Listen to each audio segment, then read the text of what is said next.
మామూలుగా మీనములో ఉండేటువంటి గ్రహాల యొక్క వీటి రీత్యా షష్టగ్రహ కూటమి అనేటువంటిది అయిపోయింది. కానీ పంచగ్రహ కూటమి ఇంకా ఉన్నది. 5 గ్రహాలు మీనములోనే ఉంటున్నాయి. అలాగే కేతువు కన్యలో ఉంటూ ఉన్నారు. ఇక్కడ మనం ఒకటి తెలుసుకోవాలి. ఇప్పుడు రాహు కేతువుల మధ్య గ్రహాలన్నీ ఉండేటువంటి దాని వల్లను, అలాగే కర్కాటకములోకి కుజుడు వచ్చాడు.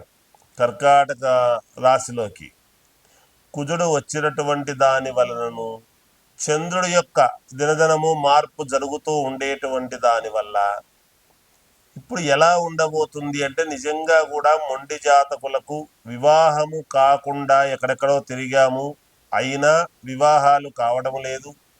అలాగే ఉద్యోగములో ఉన్నతమైనటువంటి అనుకూలతలు కలగటము లేదు అనేటువంటి వాళ్లకు, ఎందుకు ఆ మాట అంటున్నానంటే, కుజుడు వాక్కు, విత్తము, కుటుంబం ఇవన్నీ కూడా అనుకూలించేటువంటి దానికి, సంతానము కావాలి అని అనుకునేటువంటి వాళ్లకు సంతానము కోసమును కుజుడు యొక్క ప్రభావమే కదా. అందుకని ఎవరెవరికైతే కుజదోషాలు లేదా కాలసర్ప దోషాలు అనేటువంటివి ఉంటాయో, ఈ 12 రకాల కాలసర్ప దోషాలు ఏవైతే ఉండబోతూ ఉన్నాయో, రాసులు ఫలానా రాశి అయి ఉండవచ్చును, కానీ ఇప్పుడు పంచాంగం రీత్యా అసలు ముందు రాహుకేతువుల మధ్య గ్రహాలన్నీ ఉంటున్నాయి. ఈసారి చాలా విశేషం ఇది. ఎందుకంటే ఈ సహజముగా ఎవరికైనా జాతకములో ఉంటాయి. ఈసారి 5 గ్రహాలు మీనములోనే ఉండేటువంటి దాని వలన రవి, బుధుడు, శుక్రుడు, రాహువు, శని మార్పు కూడా జరిగినది కదా. ఎప్పుడైతే కుంభంలోకి నుంచి మీనములోకి వచ్చేసాడో, శని మార్పు జరిగినటువంటి దాని వల్ల కూడా, అందువల్లనే అన్నీ కూడా కాలసర్ప దోషములాగా ఏర్పడబోతూ ఉన్నాయి. అలా దీన్ని కాలసర్ప దోషం, రాహుకేతువుల మధ్య ఉండేటువంటి గ్రహస్థితులను కాలసర్ప దోషానికి సూచన.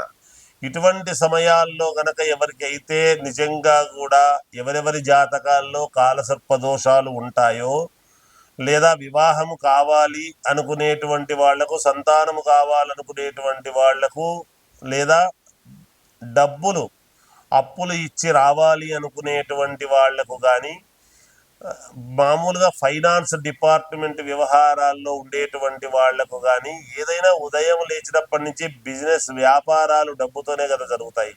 కాబట్టి ఇది ఒకరికి అని కాదు, అన్ని రకాల వారికి పనిచేస్తుంది.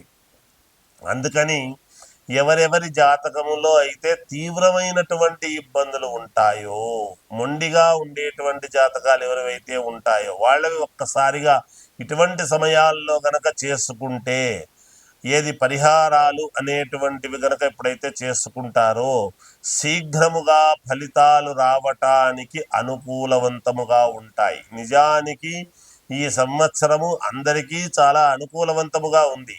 అయితే వాళ్ళ వ్యక్తిగతమైనటువంటి జాతకాలను ఒక్కసారి పరిశీలన చేసుకోవాలి.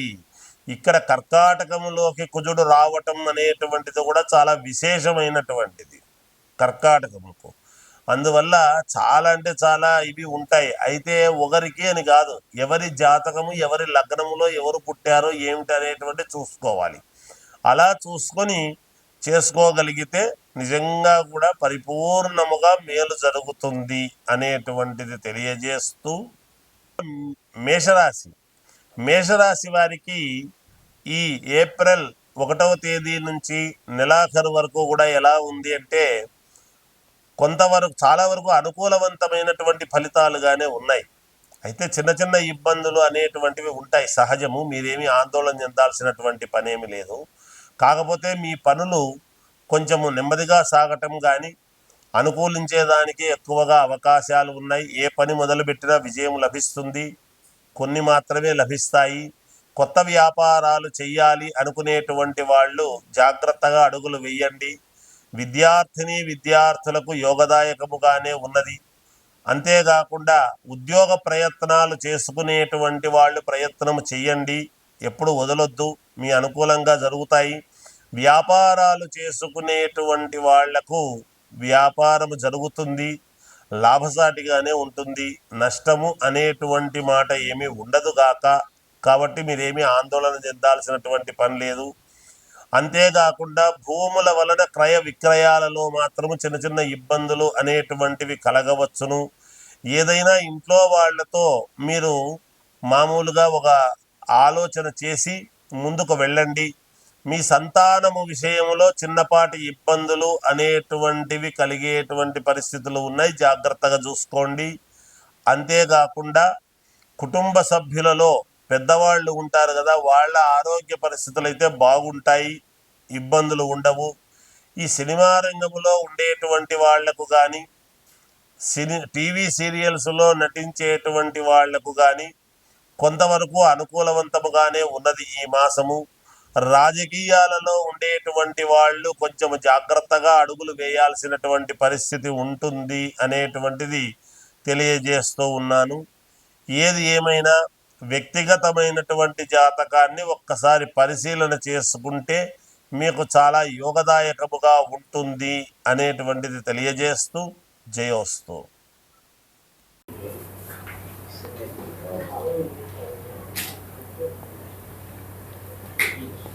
శ్రీ మహాగణాధిపతయ నమః. ఐం మహాసరస్వత్యే నమః. శ్రీ లలితాంబికాదేవియే నమః. మామూలుగా వ్యాపారాలు చేసుకునేటువంటి వాళ్లకు వ్యాపారాలు బాగా జరగాలి అన్న, ఇంట్లో వాస్తు దోషాలు అనేటువంటివి ఎటువంటివి ఉండినా ఇంట్లో మామూలుగా నెగటివిటీ అనేటువంటిది ఉంటుంది, సహజం.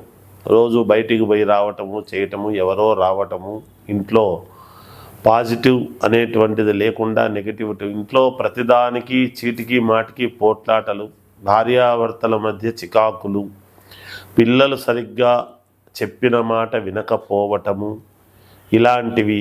ఇల్లు అనేటువంటిది జీవితంలో ఒక్కసారి కొనుక్కుంటాం.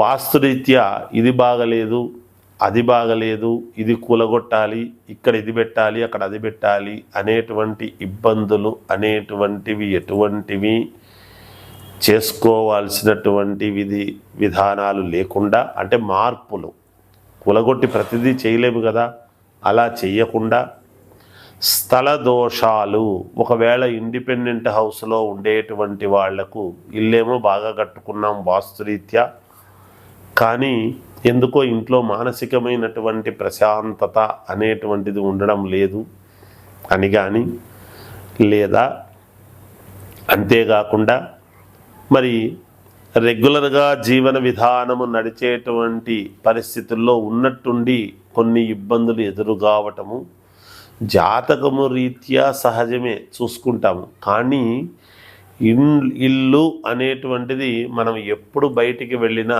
ఏ పని మీద వెళ్ళినా రాత్రికి ఇల్లు అయితే చేరాల్సిందే కదా, ఇంటికి రావాల్సిందే.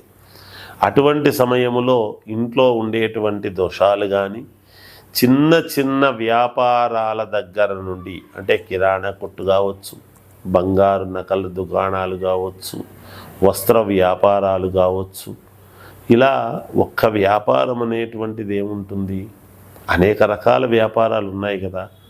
అలాంటివైనా రియల్ ఎస్టేట్ సంస్థలలో పనిచేసేటువంటి వాళ్ళు, మేము ఎక్కడ పోయినా ఎందుకో మాకు పని జరగడం లేదు గురువుగారు, ఎందుకో అన్నీ ఎదురవుతున్నాయి, ఇబ్బందులు వస్తున్నాయి, దీనివల్ల ఆర్థికమైనటువంటి ఇబ్బందులు, చాలా ఇబ్బందులు పడుతూ ఉన్నాము, నిలదొక్కుకోవటానికి ఎటువంటి ఇది ఉండాలి అనేటువంటి దానికి ఉండిన వీటన్నిటికీ ఇంట్లో మనకు కొన్ని అనుకూలవంతమైనటువంటివి వస్తాయి, అవి చేసుకోవాలి.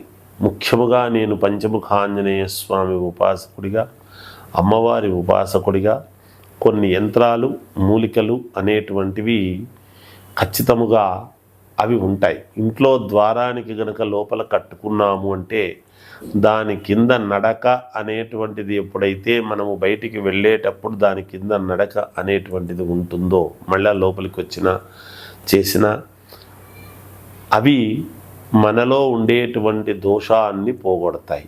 ఎలా అని అడగవచ్చు. ఇప్పుడు మీకు ఒక ఉదాహరణ చెప్తాను. దేవాలయంలో దేవుడి యొక్క ప్రతిభ ఎలా పెరుగుతుంది అంటే, దేవుడికి ప్రతిభ మనం పెంచేవాళ్ళమా అని ఒక ఆశ్చర్యం కలగవచ్చును. అయితే దానికి సమాధానం చెబుతాను.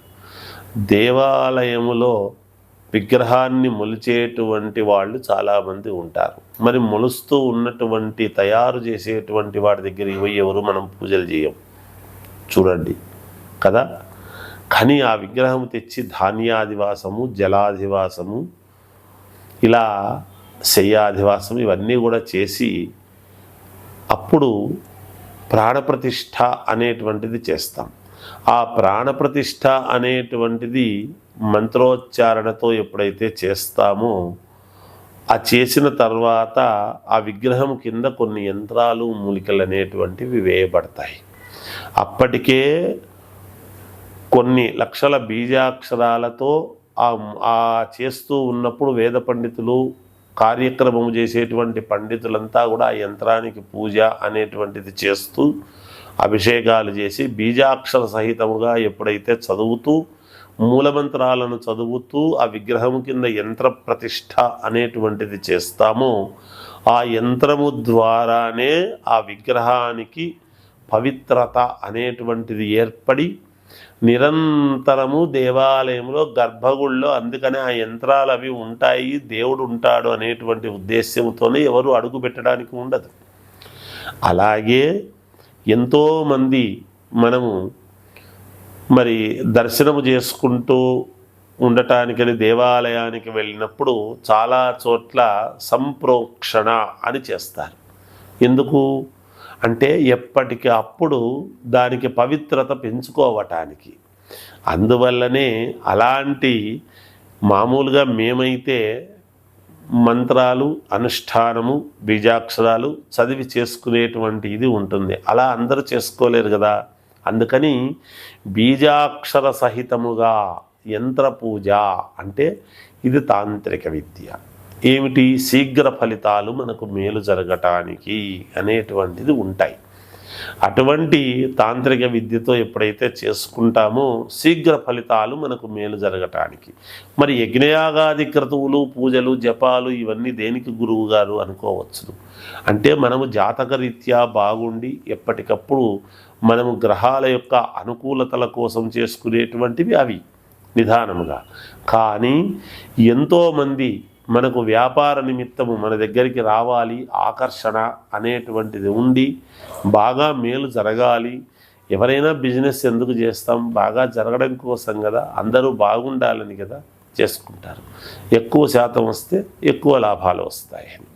అలా తీసుకున్న వాళ్లకు కూడా మేలు జరగాలి అనేటువంటి ఇదితో ఇలాంటివి కొన్ని యంత్ర పూజలు అనేటువంటివి ఉంటాయి.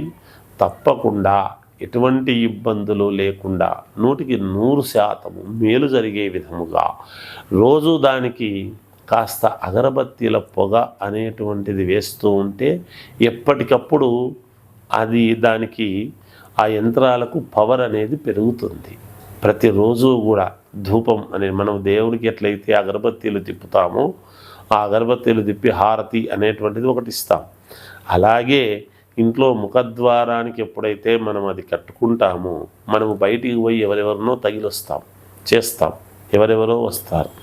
దాని కింది నుంచి ఎవరు ఎటువంటి వాళ్ళు లోపలికి వచ్చినా చేసినా దాని కింద నుంచి మళ్ళీ వెనక్కు వెళ్ళటం అనేటువంటిది జరుగుతుంది. కాబట్టి అవి ఏదైనా దోషాలు ఉంటే పరిహారము చేస్తాయి అనేటువంటిది ఉన్నది.